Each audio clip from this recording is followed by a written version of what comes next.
And welcome back to this next edition of Radio Rustycon. Of course, I am JC, your host. Here today we are at the Woodland Park Rose Garden in Seattle, Washington. If you can see here, it's a really beautiful spot. We got this reflecting pool and fountain in the background. Very nice. Even on a day like this where it's a little bit gray, it actually helps bring out the colors because you get this really nice contrast thing going. So if you're in Seattle, this is one of the spots I recommend you to visit.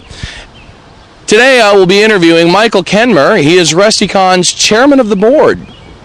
I'm here now with Michael Kenmir. He is a Rustycon Board of Directors. Michael, thank you for joining us today. You're welcome.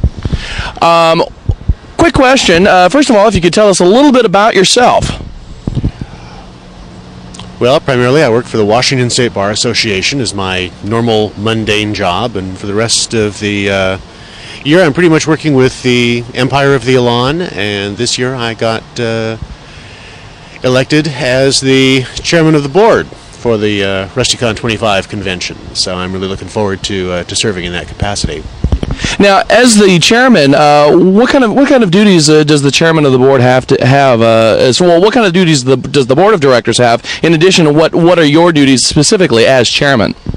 Primarily, the board of directors for Rustycon is in charge of the financial aspect of the convention. We pretty much create a budget from the various departments and set prices for the door admissions, and primarily make sure that no one really goes over budget at that point. Part of my responsibilities is pretty much the running the meetings of the board of directors and coming up with money-making ideas outside of the convention. So what are some of the things we can expect to see this year? Primarily the dealer's room will have a specific time set aside for autographs by our normal pros, our authors. Some of our artists also will be signing in the dealer's room. This year we are hoping that the Elan Empire will actually be doing a formal court this year because it's in January. We're planning, the theme is it being a winter court, so we're primarily going a lot of new costumes, a lot of new sets that will be brought into the convention for the event Saturday afternoon. Generally there are a lot of participation from the other science fiction groups in the area that all send ambassadors to the court. So I've been to one of your courts before, and I have to say they are extravagant events. Yes, we try and model it primarily with three things.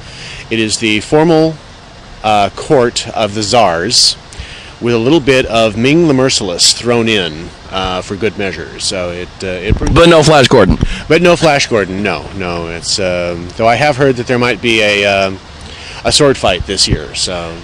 So at this point, we're also looking at, there will be, of course, the requisite dealer's room. There will be the art show going on, and with luck, we'll have 4 or 5 different types of track programming, everything from the sciences through the art, and even probably how to write and publish your first book. So, as the chairman, what are some of the difficulties that you've had as the chairman or as the board, just with Rustycon in general? What are some of the things that have occurred that you've had to deal with that have been dealt with and have been fixed?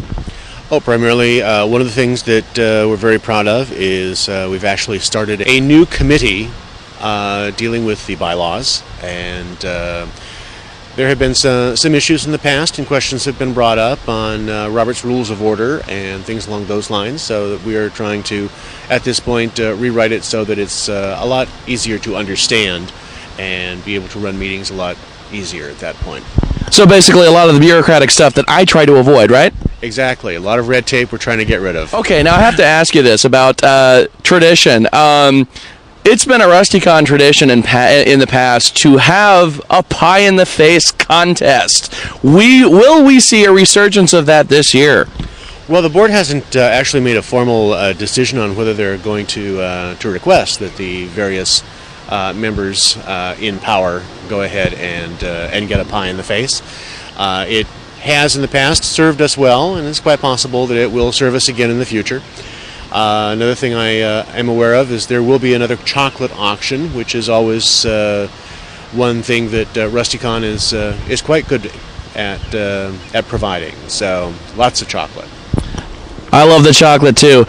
Just for those of you who may not be aware, the Rustycon Pie in the Face contest, what it is we get some of the muckety-muck, the higher-ups of the ConCom to basically have a big jar, each with their name on it, and whoever donates the most money into a particular jar, let's say, as an example, Michael is the chairman of the board, he would have a jar. I probably wouldn't, but for the example, we'll say that I have a jar, and then whoever puts money in, if my jar gets more money than him, I get the pie in the face. So you donate to the one who you want to get the pie in the face. It's a lot of fun, and it's quite funny. So, Michael, Rustycon is known, has sort of a reputation for being rather innovative. We come up with these new ideas, and whether or not we actually get them to succeed is largely here and there, but we at least try new things, these podcasts being one of them. What are some of the new things that you think we might be able to see, if not this year, but in the near future? What are some of the innovations you'd like to try out? Well, one of the things I had an idea for a number of years ago was turned into what's commonly called as Good Morning Rustycon, which was a live broadcast of what was going on during the convention the night before and the day before, almost like a newscast. And what I would like to see is that we'd actually add a little bit more humor into it, where we'd actually have a studio with an announcer and possibility of the latest happenings in space, as opposed to what the next meteor shower might be, or sun eruptions and things along those lines to protect the necessary vessels that are in orbit above Rustycon. The vessels being those con groups and fan groups that, of course, are joined as attending a Rustycon as a group, correct? Yes, most definitely. So what other some of innovations has Rustycon been known for?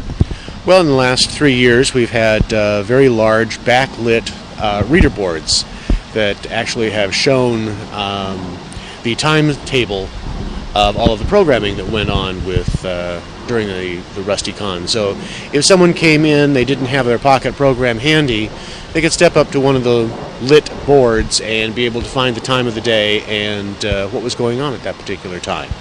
And it was referred to several times by the hotel staff as well, as to know when they were supposed to do a room change. So it was a very valuable tool that was used both by the hotel and by the convention. I seem to recall, I don't know if this was a Rustycon specific thing, but there was a similar reader board, but it actually had a large listing of the various convention groups. Most notably the Star Trek fan clubs from Starfleet International, as well as ISS, and some of the various other Star Trek groups, including the Klingon Diplomatic Corps. Do you think we'll be able to receive a resurgence of that? It's a very good question, because a lot of those groups have pretty much disbanded, or they have altered or changed themselves, and the board as it stands now shows a lot more groups that have disappeared over the years. And I'm hoping that with this being the 25th anniversary for Rustycon, those groups might choose to reform and come back and remember the old days. And there will be a 25th anniversary party Friday night of the convention. And interesting enough, this is the 25th year of the Elan Empire as well. So it's going to be a 25-25 type event. So I'm really looking forward to seeing some old friends that I haven't seen in a long time. All right, well, you heard it here first here, folks. A message from the chairman of the board telling all you mysterious missing groups, you got to come out of the woodwork and join us for this big, huge party. Well, Michael, thank you very much for joining us here today. We appreciate having you as our chairman of the board, and we hope to see great things both for this year and the years to come as chairman. Well, that's all we have for Radio Rustycon today. And once again, this is JC reminding you to get your geek on with Radio Rustycon.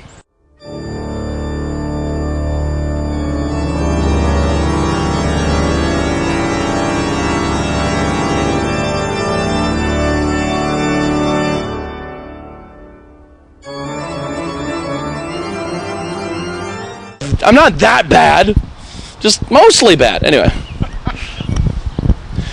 Well, that's all we have. See, now you interrupted me. You interrupted me. Zip it. Left turn. Get out of my BG!